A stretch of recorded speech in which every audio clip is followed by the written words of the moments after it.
There is absolutely no way in 2025 the lack of progress in Africa can still be attributed to colonization. And I'm going to explain why. Welcome to the channel. You are at MP Unfiltered. If you are new here, do well please to like, subscribe, and drop your comment in the comment section. And I would plead that you watch the video till the end so you can better understand my argument.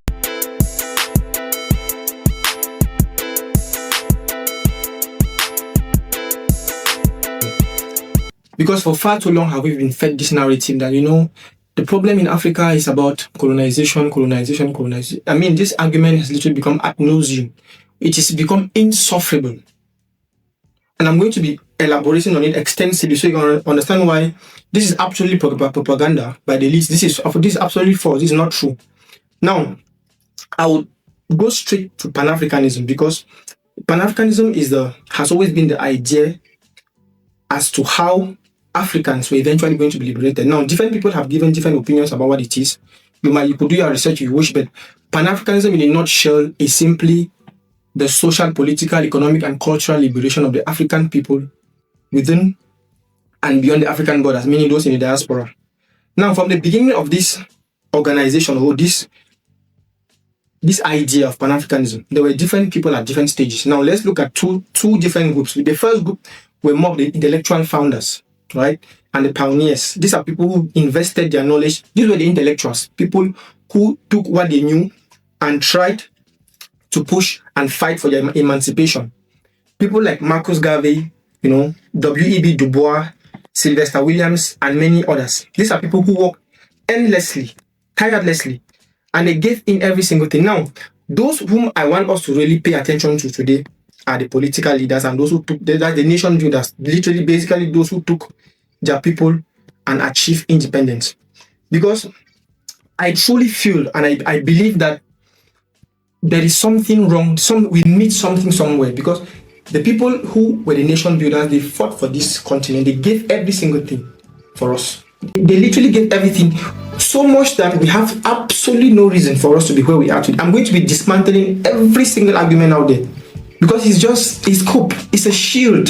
It's like the guy whom you meet who was very intelligent in school and he's literally a failure, if I should put it like that. And you ask him, he's like, no, it's because, he tries to give his own reason, which might be considerable or not, but it's a shield, right?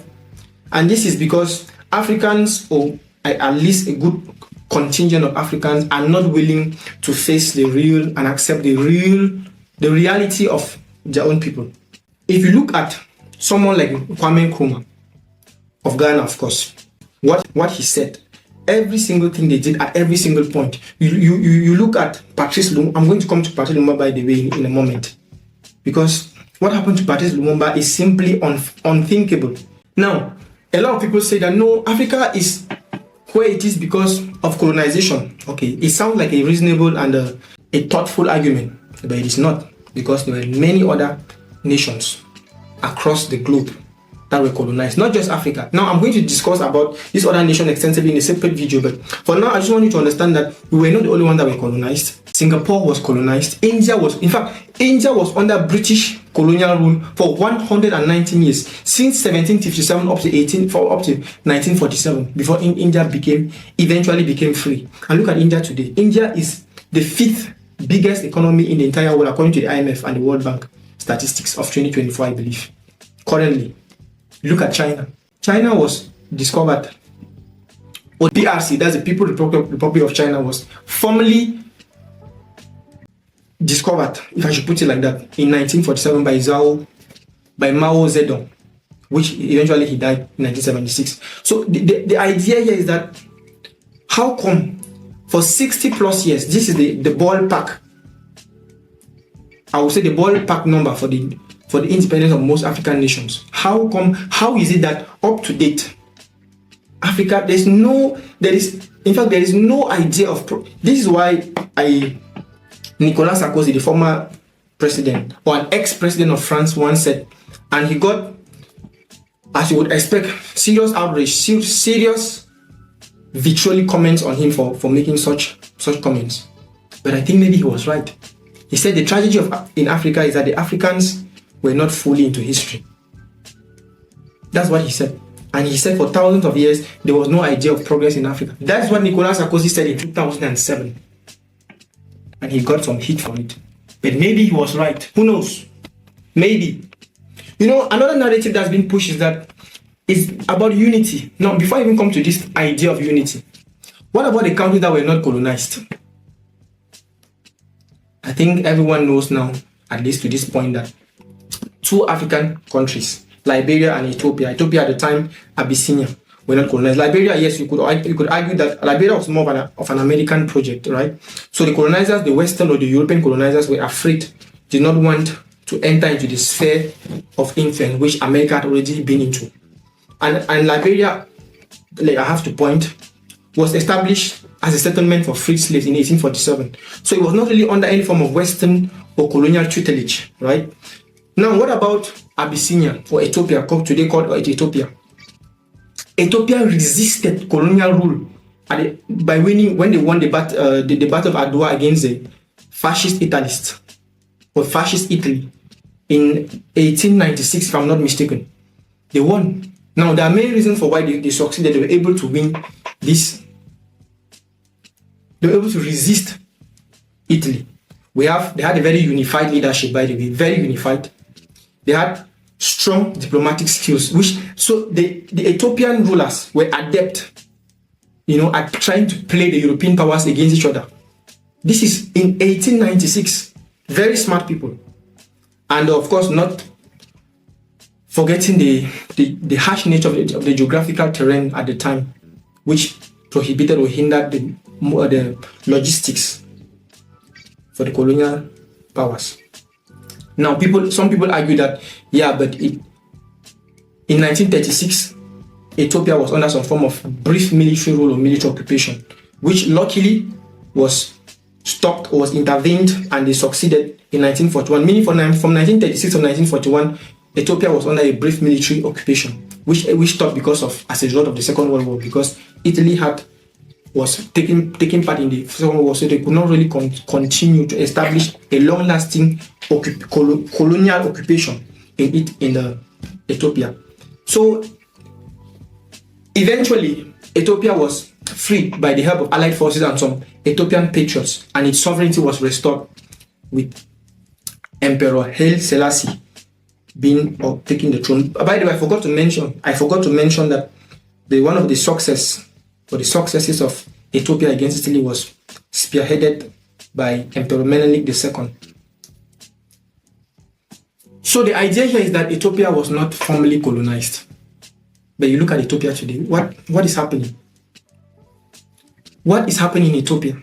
What is happening? And then another thing, in 1963, Kwame Nkrumah at the meeting that was held in Addis Ababa, this same Ethiopia, by the way, where he eloquently and passionately insisted that if we do not come out of this meeting with a united African army, one capital, one people, then we would never be united. And guess what? By the way, this meeting was held by 32 different nations in Addis Ababa. This 1963, there was no unity. The next year or the following year, Gamal Abdel Nasser of Egypt held another meeting in Cairo, and this was the topic of interest, the topic of discussion was still about unity. But guess what? No unity. No unity. And you ask yourself, okay, why were these people not united? Of all the reasons you might think of, it doesn't absolve us of the responsibility to not have been able to eventually be truly united. Because my problem particularly is the fact that there is no sense of responsibility on our part. We talk about colonization, this unfortunate, innocent, baby-like Africans whom the colonizers, these evil demons came here, they just wrapped us in some bag and they carried us to Europe. Well, that's not really true. Some of our leaders sold us. Can we have that conversation? Can we talk about the fact that some of our leaders actually sold us? But no, that is not what the people want to hear. That's not the narrative that's being pushed. No, it is these white people. They are so bad. I'm not here to try to undermine the effect of colonization, but I can assure you that if other nations were colonized, and by the way, I'm talking about nations that today do not have any natural resources. You look at Africa, natural resources everywhere, but nothing. I mean, the continent is in a perilous, absolute mayhem. And they want us to believe that no, it is not, we have no role to play here, we have no real responsibility here. No, it is just, we are just unfortunate, it's just unfortunate. And do you know one of the worst arguments I've heard? People say, no, the standards are not set by Africans, the standards are set by those who want to be on top of the game. I'm like, okay, what do you mean by that? They make arguments, I've heard this by someone, by the way. I've heard someone say, an African say this, that he tries to quote Einstein's word, where he said, if you judge a fish by its ability to climb the tree, then it will spend its entire life believing it is stupid. Well, what progress is there in Africa? Is there any measurable metric, any honest measurable metric where you can confidently say that Africa is progressing? Is it the infrastructure? Nothing. Health? Nothing. Roads? Nothing. Business? There's nothing. It's from one war, one crisis to the next, one war to the next. There is absolutely nothing. And then the worst of it all is the level of, I'm struggling to articulate this because you cannot even, most people do not know what the founders or the leaders, those who bled sweat and tears for this nation, for this continent to be where it is today. For you and I to have a little bit of freedom to talk, to put our ideas out there, to say what we believe. And the worst part of it all is that it is the same Africans that are being used to turn against one another. I'm going to discuss the sentiment on a different separate video. I don't want to mix things up. Let's stay on point here. We look at the leaders. Today, Burkina Faso, with Ibrahim Traore, and the amount of, you see, it is undeniable. No one can dispute the amount of progress and advancement he's making in the nation and stability he's bringing to the country. But you know what some so-called African intellectuals sit and say? No, he's a dictator. He did not come into due process. What does that even mean? What does it mean by due process? Can someone explain to me what they mean by due process? He was not democratically elected. Oh, he was not. What about those who were democratically elected, like Patrice Lumumba? He's not serving his people. No one. I don't think any reasonable African or any reasonable person out there can say Ibrahim Traore is not serving his people. What about those who served their people and got nothing more than hatred, nothing more than condemnation from the people at the end, like Muammar Gaddafi? I'm talking about Muammar Gaddafi. Do you know about the story of Muammar Gaddafi? What Muammar Gaddafi did for not just Libyan and Africans. In fact, you have to go and look this up. In Libya, you literally just had to be born. You just had to be born for you to enjoy the beauties and the utopia which Muammar Gaddafi built for the nation. Muammar Gaddafi, after selling oil, people walk from door to door and give every single family their own share of the profits gotten from the sales of oil. Muammar Gaddafi gave free education. In fact, I want you to look this up. What he did for the Libyan people is countless. He did countless number of things. Now, but I want to focus more on the Africans, what he did for Africans. Muammar Gaddafi in 2002 signed an agreement for the creation of the stupid organization called the African Union in Sirte, which was later on, of course, which was ultimately adopted in Johannesburg, South Africa. Muammar Gaddafi, after signing for his formation, because at first it was called the OAU, right? The Organization of African Unity. Now he conventionally became the African Union. After not just signing the agreement for his formation or creation, he went on to fund it.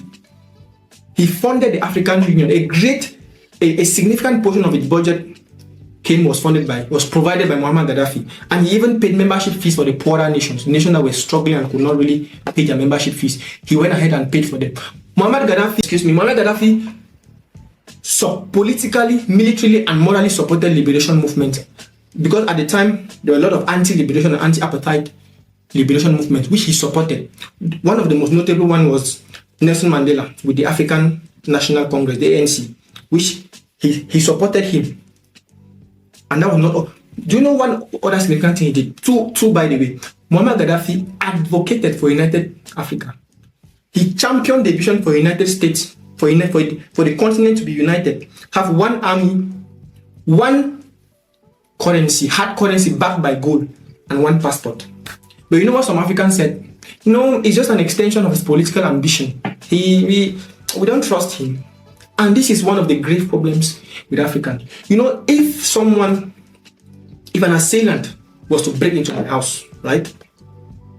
Or if I noticed that an assailant had broken into a neighbor's house, a group of assailants had broken into the neighborhood, will it not be advisable, or the best move on the board, will it not be for us to stick together as neighbors, regardless of whether we like each other or not, regardless of what we believe, regardless of whether we are really someone into each other? Will it not be the best thing for us to stick to each other and try to fight this assailant group? Will that not be? I can assure you, if today, for example, Nigeria was attacked by a foreign country, right? The war would be going on more between Nigerians. Instead for Nigerians to come together and fight this invading nation. This is one of the crucial and pathetic, unfortunate situation that we have in Africa. You know? And one last thing he did for the African people, because many people do not know this. Muammar Gaddafi in 1999, he sponsored, right, the establishment of the first African telecommunication satellite, which was called RASCOM. And that saved African nations, by the way, hundreds of millions of dollars. I'm not talking about francs, cedis, naira, no, hundreds of millions of dollars. Because what used to happen before then was that African nations had no satellite of their own, so they used to work with European companies. So what happens is that if, for example, you want to make a call to your neighbor who is just maybe a kilometer, a mile away from you, when you make the call had to be transferred to Europe first, and before being redirected back to your neighbor who is just a kilometer away from you. This is what he did for the African people. And you know what he received? On the 20th of October 2011, Muammar Gaddafi was toppled and murdered like a nobody. Muammar Gaddafi was beaten, tortured, and dragged along the street. I mean, like, the humiliation, the public humiliation he received is simply unfathomable. And he was killed. You know who killed him? You would think that, okay, maybe, of course, we cannot undermine or disregard the intervention of the Western forces, which still goes back to what I was talking about earlier on. We cannot disregard that, of course. But it's not like some Americans or some French people came down to Libya and shot him. And, they used his own people. The so-called National Transitional Council. That was the liberal or the rebel group that finally killed Muammar Gaddafi. And these hoodlums, these idiots, these cretins, when they had rid of him, when they grabbed him and finally killed him, you know what they said 3 days later?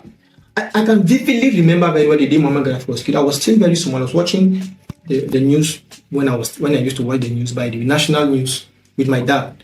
And all I knew about Muammar Gaddafi at the time was that he was a criminal, he was a terrorist, he was a dictator, because that's a narrative that had been pushed on the news by the Western media, by the way. And this is how they take all our leaders. All they need to do is put one PR campaign on you. This person is a bad person. He's a bad person. And that's all. Your own people will turn against you and kill you and destroy you. This is what Muammar Gaddafi got for serving the African people. I mean, is it not time for us to actually just admit that there is something wrong somewhere with us? There's something wrong. And you hear people say things like, no, Africa is rich, but it's just that Africa is rich, we have a lot of resources. Yeah, what does that mean? By the way, if you go and just look this up. If you look at the top 2 most developed African nations, right? Or progressing, advancing nations. in terms of Human Development Index, it's not any. The two countries do not have any natural resources. Seychelles and Mauritius, nothing. What is their progress solely based on? Tourism, fishing, financial services. This is what they are striving and building a forthcoming economy on. Not to talk less of someone like Patrice Lumumba. By the way, I didn't mention to you that when these stupid hoodlums, these idiots who got rid of Muammar Gaddafi, the videos are still on YouTube. You can go check it out, what was done to him. You can go check it out. You will not believe it. 3 days later, on the 20th of October, they announced that finally Libya had been free. Wow, Libya had been free. So Libya had been free. You go to Libya, you ask yourself, what has it become? What has Libya become? Nothing but a cesspit of barbarians and a training ground for terrorists. Libya is literally, can be considered as the nation where all the terrorists around the globe, they come together, they plan, they strategize, and then they disperse into their different targets. They thought they had been liberated. You look at someone like Patrice Lumumba. Patrice Lumumba gave everything for his people. The point I think the meta point where I'm trying to make is that, can we see a pattern? Can we see a certain pattern? Because there's this narrative that no, Africans just need to unite. Africans just need to unite and come together, and they're going to do. Why are they not uniting for more than 60 years? For more than 60 years, Sekou Touré was not able to unite the Guinean people with Africans. Kwame Nkrumah was not able to unite the Ghanaians with Africans. Muammar Gaddafi was not able to unite the Africans. Gamal Abdel Nasser of Egypt, Ahmed Ben Bella of Algeria, and Habib Bourguiba of Tunisia, they were not able to do any of these things. Jomo Kenyatta was not able to unite. What is the problem? There has to be a problem. There's a problem somewhere. You cannot disregard this. There is something wrong going on. There is something that is wrong somewhere. But we shield it with that. No, it's not really our fault. It is our fault. I think Africans need some mental and psychological reformation. Some cleansing. Some cleansing has to be done. Patrice Lumumba, having been arrested, and while he was in prison, he wrote a letter to his wife. And in this letter, what did he say? You would think that maybe he said, my lovely wife, there is this money or this, whatever, I kept somewhere. Please take this and take care of the family, run away, something. This man was facing inevitable death. He knew he was going to die. He was about to. When I say this man, a young man, by the way, he was at the age of 35, give or take. He was born in 1925 and was brutally assassinated in 1961. While he was in jail, he wrote a letter to his wife, Pauline Opango. What did he mention in the letter? This is a young man, by the way. Most 35-year-old Africans today, or Africans generally today, still live with their parents, right? What did he say in the letter? He wrote in the letter, my dear wife, even if